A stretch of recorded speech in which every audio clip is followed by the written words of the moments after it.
Marriage, eh? Bloody marriage. Everyone's got an opinion on it, but most of us still don't know the ins and outs of getting hitched. Did we already start? Yeah. Oh. Sorry, I thought there was supposed to be a buzzer or a whistle or something. Welcome to WatchMojo's Top 5 Myths, the series that finds the biggest myths that people actually believe and dispels them one by one.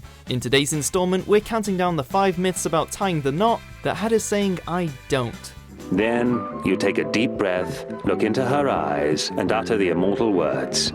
If you don't marry me, I'll kill myself. I will. Myth number 5, it takes 2 to marry. You know, I am so romantic sometimes I think I should just marry myself. Give me a break, Mike. What a night of romance I got ahead of me. Getting married is all about connecting with that special someone.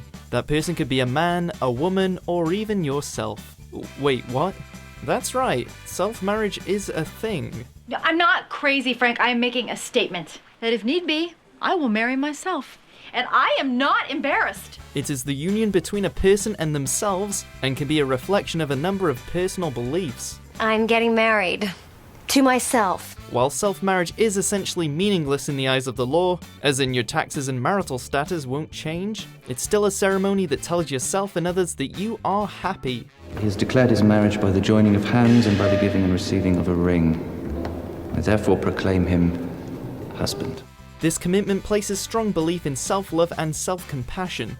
Now let's see the happy married couple take their first dance. Or, wonder how that goes.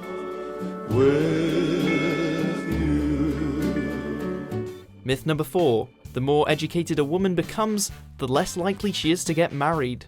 She's too old for him. She's too smart for him. Just because she's working towards her bachelor's doesn't mean she's going to be a bachelor forever. Nevertheless, this is still a common adage that persists. Advancements in society have led to a more egalitarian existence between man and woman. As such, women have been able to achieve greater economic independence by becoming highly educated in numerous fields. But you already know that. However, this has not led to a decrease in the marriage rates of educated women. In fact, in 2008, a study showed that the marriage rate of college-educated 30-year-olds and older was higher than those without a degree. So I say, let's keep it short and sweet. Yes, just do it already. Now, of course, education is not always a testament of one person's intellectual superiority, but it does perhaps shed some light on the fact that not all smarty pants are spinsters. I used to see you outside my father's store, and then we went on some dates, and you let me have sex with you. Myth number 3, divorce rates are increasing. Okay. How much do you really need? Count!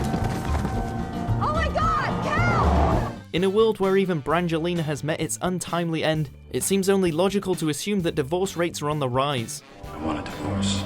However, the facts are in, and divorce rates have been steadily decreasing since the 1980s. Based on data from the Centers of Disease Control and Prevention, there were 944,000 divorces and annulments in 2000, compared to 813,000 in 2014.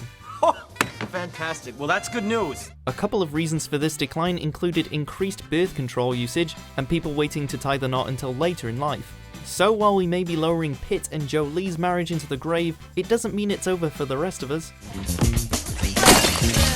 Myth number 2, having children will strengthen your marriage. Without the bedding ceremony, there's no real proof the Lord and Lady consummated their marriage. That there are other ways of providing proof. It seems so obvious. If you're struggling to get along with the person you've decided to spend the rest of your life with, have a baby.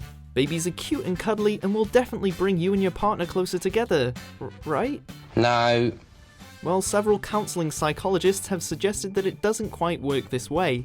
Though a baby can bring a new chapter into your marriage, with it comes more responsibilities. And basically, if you and your significant other are already at each other's throats all the time, introducing a child into the mix isn't going to make things easier. I've had to sacrifice my job, my body, my youth, my vagina. You sacrificed your Yes, vagina? it will never look the same after this. Myth number 1, married people have less satisfying sex lives and less sex than single people. My husband started drinking those giant sodas and he's gained 100 pounds in 3 months. Consequently, we haven't had sex in 10 years. I thought you said he gained weight in the last 3 months. Well, we have lots of other problems. Everyone has encountered this myth before.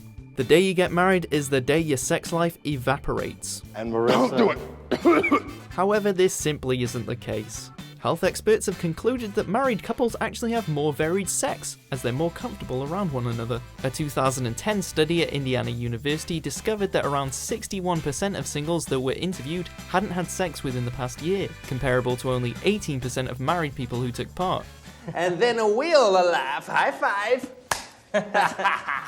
So rejoice, the married life ahead of you could be a particularly fruitful one. Do you, Lucy, take Ricky to be your husband? Oh, for f***'s sakes! So how many of these myths did you believe? I know this much is true. For more engaging top 10s and committing top 5s, be sure to subscribe to WatchMojo.com. Stephen, do you promise to love Emily in sickness and health for as long as you both shall live? My dad already paid the caterer.